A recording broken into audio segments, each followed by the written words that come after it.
Hello, everyone. Welcome to today's Ask the Expert SNP Edition webinar on food allergy diagnostics with the leader in the field, Dr. Chrissy Ciaccio. Dr. Chrissy Ciaccio is a professor of pediatrics and medicine and is the chief of allergy immunology at the Pediatric, Pulmonary, and Sleep Medicine at the University of Chicago. She is an expert in caring for both children and adults with food and environmental allergies, asthma, and other allergic conditions. And she has made incredible strides in understanding allergy diagnostics. Dr. Chacho, thank you so much for joining us today. And I can't, speak to how excited I am to have you here. You've been a mentor, a colleague, and a friend. And so I'm really excited to have this conversation with you. Well, same. Thank you so much for the invitation. Amazing. And it's okay if I call you Chrissy. Yes, please do. What I wanted to talk about today is that as parents and patients who are managing allergies, understanding the diagnostic process is crucial. Today, we'll discuss the standard methods that are used for diagnosing food allergies, and I'd love your insight on, what's working, what's not working, the associated risks, and exploring kind of emerging diagnostics and ways to make food challenges safer. Sure, absolutely. So, like you, we're very limited in our ability to diagnose food allergy accurately. We have good old-fashioned skin testing, which probably many of your listeners have done or someone in their family has done before. It is pretty good. It gives us a good sense if someone is likely to have a food allergy or not. And if it's negative, it's very good. We really don't think someone has a food allergy if that's the case. And, in this day and age, we also have a blood test that performs almost as well as the skin test. And depending on the situation, we may do one or the other or both. But the fact is, neither are perfect. And sometimes it leaves us in this gray area where we're just not sure if someone's really allergic to a food or not.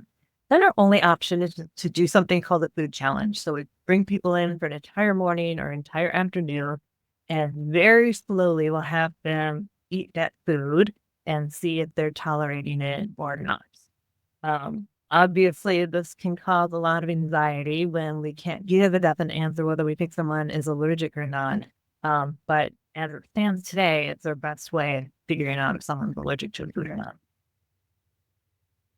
And, in addition to just kind of, the stress, the time, what are some of the things that you prepare patients for, but who are about to embark on this? And how do you, what are your thoughts on food challenges?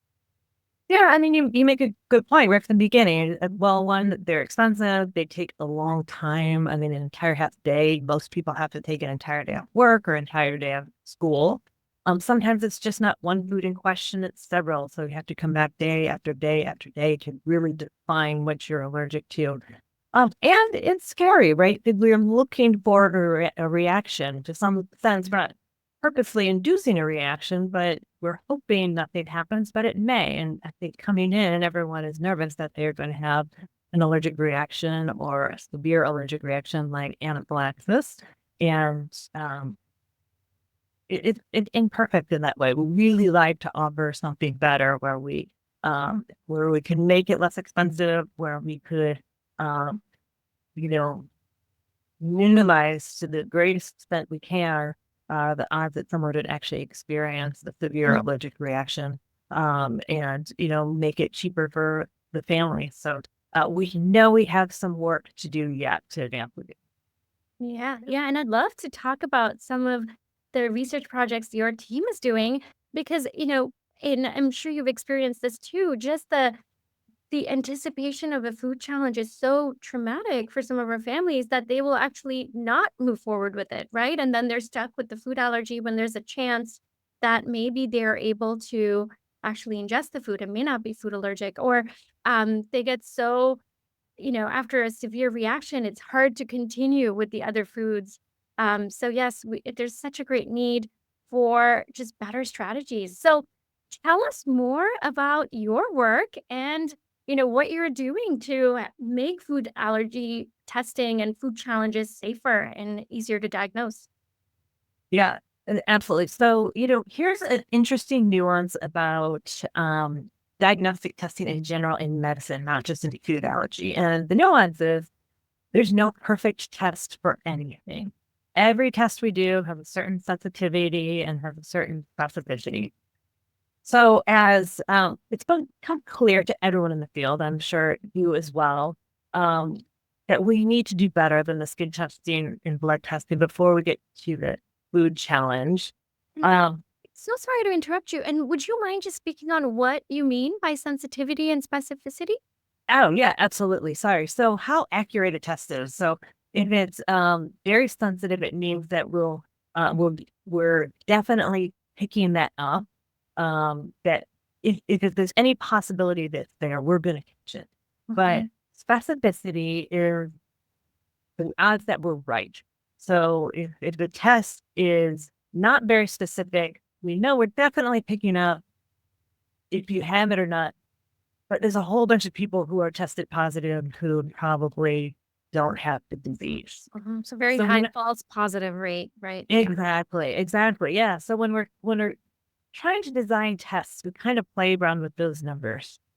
And we know we can't get them both to 100. It's never been done before.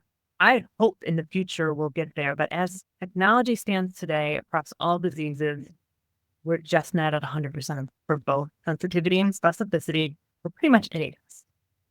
Now, it's less of a big deal for some diseases. So, for example, diabetes, if you're starting to become diabetic, we have a test called hemoglobin A1C that your doctor may have run on you. Probably about 90% specific. But the fact is, we have some interventions we can do if you're diabetic or you're sitting in that gray zone. We're just not sure if that test is a true positive test or not. Doesn't matter.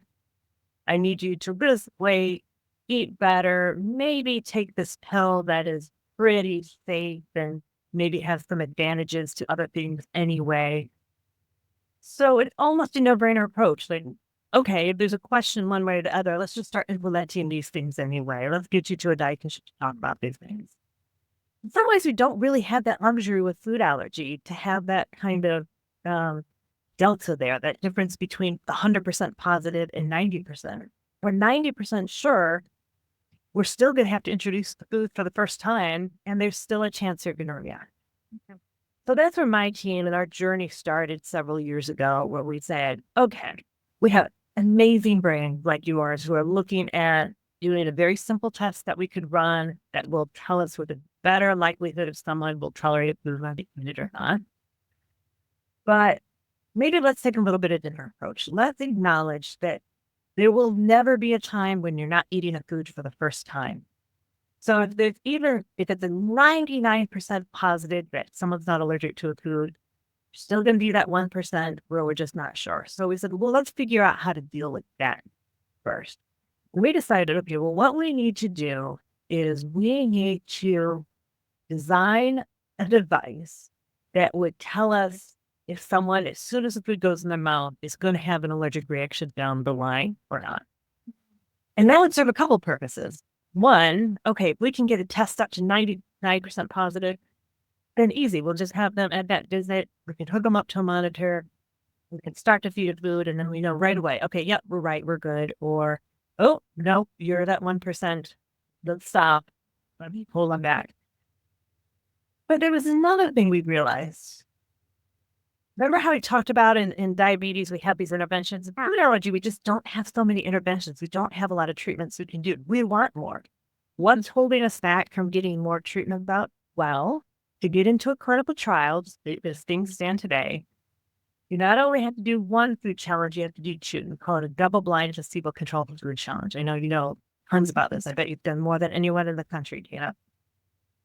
Where we give someone we bring someone in for 2 half days, and on 1 half day, we actually give them a placebo, and the other day, we give them the actual food, and we see if they react. It's considered the most accurate because we know in some reactions, people are very anxious about getting the food, and they can't even tell if they're having a reaction, and we can't tell. Maybe they hide up a little bit because they're so nervous. Lots of us do hide up a little bit when they're. What is it? Like 12%, right? Is the reported rate of placebo reactions? Yeah, it's high. And to me, it's surprisingly high. It Yeah. seems like Yeah. it shouldn't be.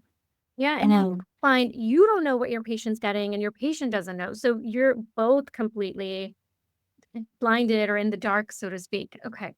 yeah, exactly. And, it kind of puts the pressure on us too on a day when it wouldn't necessarily need to be. If someone's getting out of placebo, I shouldn't have to be on guard to the extent Yeah. that we're Yeah. on guard when we're watching these things. So we said, okay, well, the nice thing about an objective marker is we don't have to do a double-blind, placebo-controlled food challenge ever, because we actually have an objective instrument that would then tell us, no, this is definitely a reaction, or this is definitely not a reaction. Mm. So that was our initial goal. Okay, let's get something where we can give it to allergists and it will help them say definitively if someone's having a reaction, hopefully before someone even feels anything. Mhm. And two, let's be done with at least the double-blind Oh, placebo-controlled gosh. food challenge and make it easier to enroll in clinical trials where we actually have a device that is objective, that I don't have to make a determination. It buzzes and it tells me, nope, they're reacting. Yeah. It's done.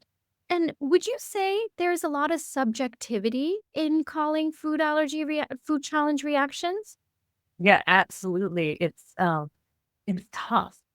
I've ended challenges before, and I don't know one way or the other in the end. I think probably a reaction, but maybe this was anxiety, or maybe this was, there's a syndrome called food syndrome, or somebody says food and their mouth is itchy. Yeah.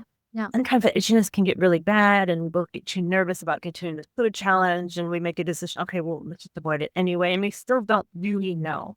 Yeah. And with Um, multi-site trials too, right? In some of these large clinical trials, we're doing food challenges across so many different centers.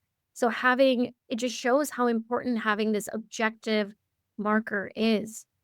we have different parts, we have different experiences, we have, um, you know, enough differences that some objectivity to this, I think, would be really beneficial for a community.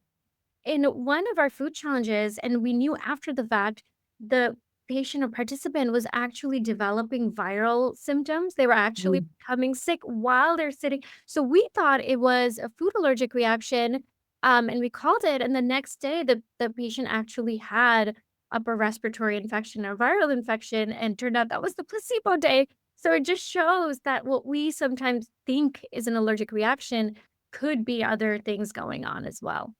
That's such a good example. I love that. It's just very, very complicated, and things like that can always happen. And then it still leaves us on the other end, just not knowing if it's a true reaction or not. That's amazing. So tell me more about, yes, like your objective marker. So we have wonderful, wonderful families who have agreed to let us hook them up to all kinds of things when they come in for the challenge. And we've been following data very closely, and we've found two things that give us a lot of hope that we're really close to being able to call an allergic reaction before someone feels it. And the first is a serendipitous. It was almost an accident. And this is kind of a funny story. So I'm going to tell you, but I was talking to a PhD researcher and about how subjective allergic reactions were. And she had said, well, why don't you just take their temperature? That's what we do with our mice. And I said, huh, I have no idea why we don't take someone's temperature, because that is exactly what they do in the lab when they're trying to see if a mouse is having an allergic reaction or not. So we just had, for a few years, all our food challenges got their temperature taken because that was the standard in our set of rooms. I said, oh, well, let me just grab all the vital signs that were done for these and let's look. So Mhm. we looked at it, and the temperature didn't make much of a difference one way or the other. And I said, oh, another example where humans aren't mice. Yeah. But as we crunched the data, all of a sudden it looked like the diastolic blood pressure, that's that Mm. bottom number when you get your blood pressure. So if your blood pressure is 120/80, it's that 80. Mm. Reliably was going really high. And the postdoc I with, she brought in my office and she showed me this. And the level of confidence in the statistics was really high. And I said, no, that's not what happens. So someone starts having an allergic reaction and their blood pressure drops. You did something wrong.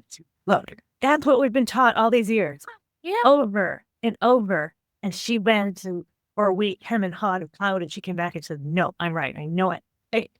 And we looked and I said, huh, very interesting. So then we started looking at all our food challenges, and turns out almost 100% of the time, it's not 100, but it is a very, very sensitive measure to see if their bottom number on their blood pressure starts going up. Yesterday, we had someone who very fortunately had 2 doses of epinephrine, but an hour before they got their first epinephrine, the diastolic blood pressure hit what we think is our threshold, and to be the correct threshold, have an allergic reaction. So we have a coordinator sit in the room. They're not allowed to say anything. They just make observations. And our study coordinator could have predicted it an hour before it started. Wow. When the physician could call it. And we're finding pretty reliably. Now I'm looking at it routinely. So we always do blood pressures anyway. We always said before we gave a dose of our food. But now if someone's anxious and their diastolic blood pressure is suddenly 90, stop. I know. I'm convinced that they have an allergic reaction. I don't give them any more. Sometimes it will still proceed and I won't treat them until, but it's wild. Come across cases, Chrissy, where you think you're seeing symptoms, but maybe the diastolic is not moving up. Have you seen that as well? And how have you, like, how have those kind of evolved, those cases? It's so sensitive. It gives us confidence to actually keep going with the challenge. We do another dose and we give it another dose until we do that go ahead. And sometimes we don't. And sometimes it helped us get all the way through a challenge, and times we wouldn't. Oh my gosh. I explain this to our very sophisticated moons all the time, where for a challenge, you may be anxious and they love science almost universally. And it gives them confidence. They'll say, look, no, I've got this marker. I really think this is anxiety. Let's keep watching it. We'll take your blood pressure as many times as we'll do it every 5 minutes.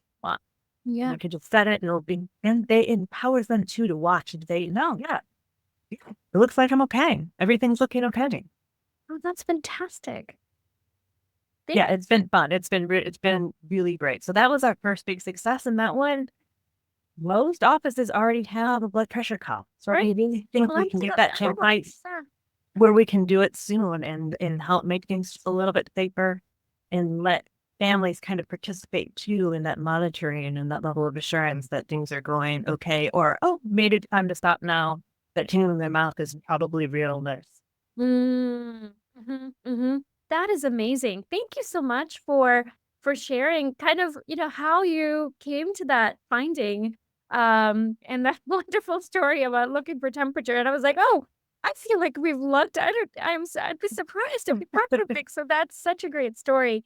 And then you have another strategy also, right? So yes, we're looking at continuous blood flow. And this is a little bit bigger instrument. It's more expensive than a blood pressure cuff. And this was based on some old data that we had looked at and thought, if we interpreted this data a little bit differently, we think we could look at continuous blood flow. It's still a reasonably priced instrument. And we think this would be really instrumental to us if someone's had an allergic reaction. It turns out, it's not as sensitive. It does not move in every single reaction, especially if someone reacts on that very first dose they get. The diastolic blood pressure does. Okay. But the monitor doesn't, but it is extraordinarily specific. We never see the Doppler go off unless someone is truly having an allergic reaction. We try exercise and just eating food someone's not allergic to. We try to come up with all these different scenarios where we're testing it. And we don't see it. And I'll tell you, we were cruising and we're like, we found it. We figured it out.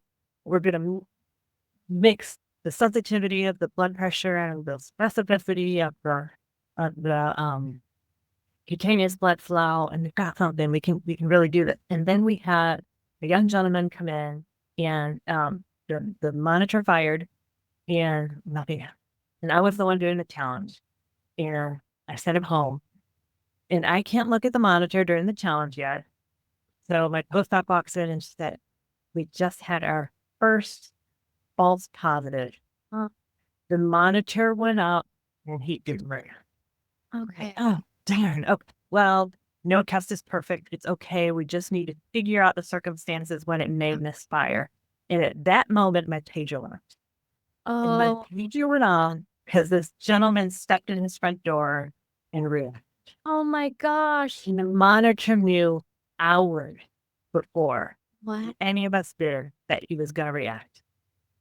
So, but still, we're catching everything. We love it, and we can see such a dramatic change. It really doesn't even take any level of skill. But now we have coordinators looking, and they can tell they have a bachelor's degree. They're very bright people, but they have no medical training at all, and it is so easy how they know.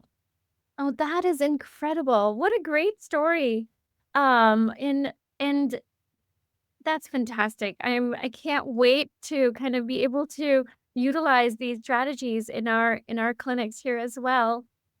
And hopefully we're not that too far away. I mean, both of these things can be purchased by any clinic. Um, they're not that expensive. I think it really will help everybody along the way to kind of at least be done with that double-blind controlled food challenge, where starting talks with the FDA to see what they would want to see. And I think I think it's not too far in the future that we could implement a strategy like this very easily, and it could do some good in the clinic. Thank you for all this great work, and something really to be excited about in the allergy community. Ways to, once you have allergy, how do we better diagnose, make it safer? But I know that you have, in addition to diagnostics, you also have a lot of other work looking at prevention. Would you mind telling us more about that? Yeah, absolutely. So, part of my lab works on diagnostics, and then part of my lab, I'm very interested in general in nutrition. And I'll give you my background story, but also I love my stories. I grew up in a big Italian family about an hour south of Chicago, and when I was raised, um, grandparents, aunts, and uncles, everyone made it into their 90s. No one had cancer. No one had high blood pressure. No one had high cholesterol. No one was on medication. And I really went to medical school thinking, I can't even believe this is the case. But I went to medical school thinking, well, a doctor is an orthopedic surgeon. So what a doctor does is fix a bone, or they're in an emergency room to case someone's in a car accident. And it was news to me that there was a growing number of people in the country who were living with this chronic inflammation, Mhm, whether that chronic inflammation was diabetes or asthma mhm, or rheumatoid arthritis mhm, mhm. or high cholesterol or food allergy. I just didn't really get it. And it was very surprising and shocking to me. And I started thinking very early on in medical school, well, what's different about my family was it just genetics? But Mhm. lo and behold, about that time, the next generation in my family started getting in problems. Mm. They started to have need cholesterol medications more, blood pressure medications. We lost a cousin, unfortunately, at a young age to a heart attack, and we just had not seen it in the previous generations. So then, wow, it can't be genetics. Something else is going on. So I really decided, and this is why I went into allergy in the first place, to try and understand what is kind of driving this inflammation. And my personal interest has always been in nutrition.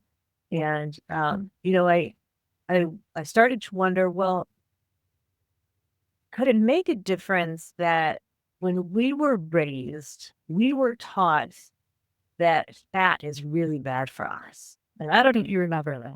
Oh, yes. No, and there was something called Snackwell cookies in a green box, and they were completely fat-free and loaded with sugar. And we were told, "Oh, these are healthy. These are okay." Mhm. So I had started to wonder, okay, well, could there be a correlation here? I never grew up with panic about fat. I mean, we ate cheese, we ate lots of olive oil. We ate butter. And if I really thought back to the one way my diet had changed over the years, that I had really restricted natural fats. Very unfortunately, for a long time, I started eating highly processed fat. Mm, And then, there started to be some data that came out that there is, particular fatty acid that can be made in by your microbiome when you're eating fibrous fruits and vegetables, that controls the immune system. So I thought, okay, well, what I want to do is I really want to understand how the diet we eat shapes our immune system and the health of our immune system. So this is how we really got to know each other, started working together on a project, looking at that skin barrier function and seeing if we, applied certain ceramides on the skin, if we could help prevent food allergy by kind of rebuilding that skin layer. And I'm just stop there because I know you started this whole line of research, and it was your early study that set the stage for this big project that we're doing across the United States and, English, yeah. oh my gosh, you're giving me too much credit, but no, it was a group. I mean, we all, you and Dr. Leung from National Jewish, and we have our UK collaborators, Dr. Gideon Lack and Helen Bruff, and also Cincinnati, Dr. Hershey. And Dr. Kari Nadeau, I think, got the original grant to move it all forward. And our NIH colleagues were instrumental. Yeah, I'm excited to see the results. You and I have worked together on the SERO study, which is stopping eczema and allergy study, and the purpose is to prevent allergic march by enhancing the skin barrier. Yeah, exactly. So what we're trying to do is um, we're starting very, very young when kids are just 10 to 12 weeks old, and then we're trying to take very, very good of the care of their skin. So right in these babies that are starting to have dry skin right away, and you kind of know, oh no, I don't want them to develop eczema, and if they develop eczema, we don't want them to develop food allergy. We're trying to really to do something very early on. And I was introducing the idea of lipids in our health, but there's a certain lipid now that is in emollients that are really trying to see, okay, well, if we put this on the skin, the work you did showed us that we can actually rebuild the skin barrier in a way that if we just put Vaseline on our skin, it doesn't happen. So we're hopeful if we rebuild the skin barrier, that it will be impossible for allergen to sneak through the skin and sensitize us to become allergic. It's one way we think we become allergic. If you have kind of eczema and broken down skin, and then there's a little peanut dust in the environment, then it can go to the body to present it to the immune system in the exact wrong way. The immune system thinks something's safe if it goes through the mouth, but if it goes through the skin, what our immune system thinks is, oh, this is an invader, we need to fight it. So maybe people become allergic to peanuts because when we have itchy, broken down skin, peanut dust can sneak right through and it tells our immune system the wrong signal. So we know early introduction of peanut really helps reduce the incidence of peanut allergy. So we're thinking, okay, well, if we can improve the skin barrier, and then we can quickly get that food in through the mouth first so it doesn't have time to get through the skin, then maybe we can be even more impactful and prevent food allergies. So fingers crossed. Allergen exposure hypothesis. Is that right? Where Yeah, it's exactly. race against oral introduction versus skin introduction, and you're just trying to prevent this and increase this Yep, kind of race against time. race against time. Thank you so much, Chrissy. Again, we're gonna, I think we're collecting stool. We're gonna try and look at the microbiome, try and get some different ideas, and then we're collecting samples from the skin and try to see if we can figure out if this intervention works, and to see if it, to see if we can figure out how it's working and if it works. So we're very excited about it, but it kind of goes hand in hand what I'm interested in. I really think there's some simple things. This one isn't exactly nutrition, but it is kind of replacing something that maybe we're missing right onto the skin. And with field study that we're doing together, we're kind of sealing the skin. So I'm working on another project where we are using a fiber supplement before we actually start oral immunotherapy. Chrissy, so sorry. I was going to mention that for the SEAL study, your team is also collecting stool samples, and that is unique to your site where you have the expertise and to further look into the microbiome and the stool studies and samples. Is that right? Yeah, that's right. What we'd like to do. So we have stool samples with little infants, up to 12 weeks of age. We'd like to see if we can predict who's going to have food allergy, based on what their stool looks like or at risk. Again, when we talk about diagnostics, before I retire, my dream is to be able to take a stool sample and a blood sample from a pregnant mom and say, here's what I think we need to do to optimize your immune system. And we would take a stool sample and a blood sample from baby. And we say, okay, everything looks good. Or we say, oh, no, here's what we need to do to optimize their immune system. And then we do that at age 1, at age 2, up to age 6. Yeah. So we can really look at these maybe it's nutritional intervention, or maybe it's a vitamin, or maybe it is environmental exposure. How we think we need to modify this. Truly individualized care that's biomarker driven and data driven. Absolutely. Right now, when you bring your child to the doctor, what do we look at? We look at growth chart. Mhm. And that's about all we have, but we know that's not very good. We know if you just look at someone's weight, it's not very good. My own kids were off the charts. They were, 90% to weight in their first year of birth. And my insurance company sent a letter to my pediatrician and asked them to get cholesterol levels for my kids Oh because my they were gosh. so chunky. They're beautiful, but they're perfectly healthy now. And they did not gain a pound the next 2 years. They just thinned out. And to me, it's just another example. Like, what we have isn't really good enough telling us what the new trajectory is. My kids not had a problem with high cholesterol. They didn't have a problem with high blood pressure in the first year of life. They were chunky little babies, but in this situation, it was perfectly normal and healthy for them. It just, was what it was. So I'd really like to be able to look right in that perinatal period and come up with some better biomarkers, like you mentioned, and say, I think if we do something now, this is what we do. Let's put this emollient all over baby's skin. I think that's just that missing piece we're going to need to do to make sure they're not going to develop asthma or food allergy or environmental allergy.